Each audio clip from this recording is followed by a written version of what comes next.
Are you surprised about the ambassadorial list? I mean, these were the things we talked about. An ambassador that wants to represent his country. Take, for instance, he was, which most likely I'm sure he will be passed, and he's in a country representing Nigeria abroad. And a young child from a school in that country says, I want to know more about the state you are from.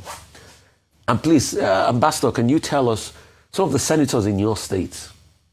And he gives that child a false and wrong information. And it's not only this nominee from Ekiti State. There are many others like that in that list. And we think the character is phony. The character is despicable. And President Tinubu just made this ambassadorial role a job for the boys. And we've always said it. President Tinubu, enough of all of this paddy-paddy and politicking, because it doesn't bring about competence. We need competence. So is this the bunch of people we waited for 2 years? Then you must be humoring all of us. Because when you look at the list, some green shoots here and there, but pervasively leaves much to be desired. Very despicable, to say the least, that some quality of persons there will be the ones to represent this our great country. And in fact, it's an indictment on President Tinubu's government. And the joke is on all of us. As regards President Tinubu's directive, I deliberately asked because I like to fact check myself. When he first made the order to withdraw police officers from VIPs, did he put any proviso?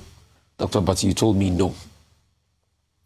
Then the president makes that same order again and starts to put proviso. So it just shows that what the president said before was not workable. A president gives a pronouncement in a country, it's not adhered to. There are many leaders in their own right that they feel they are more important than the president's pronouncement. Even the president succumbs to pressure. I know his handlers will say it's because he listens to people.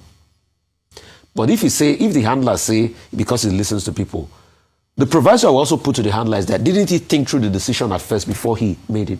Because with most things in this administration, they don't think through decisions. Just like the presidential pardon, just like the ambassadorial list. It's after they do it, then people kick against it. They say, oh, we could have done this better. Just like the ambassadorial list where the Attorney General had to now review a list already put out by the president.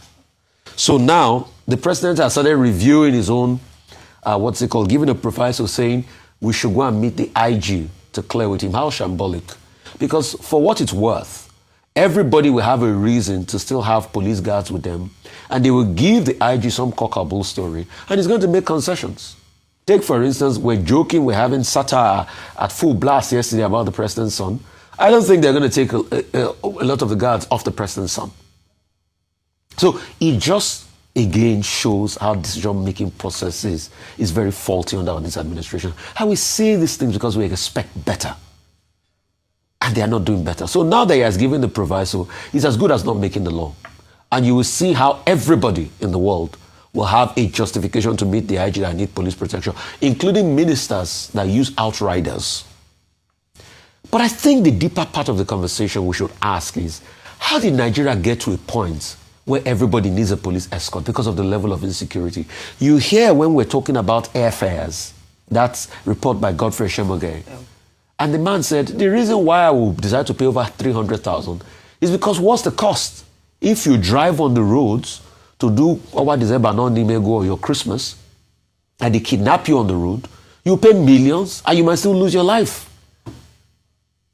So that's the kind of problem we face in our society.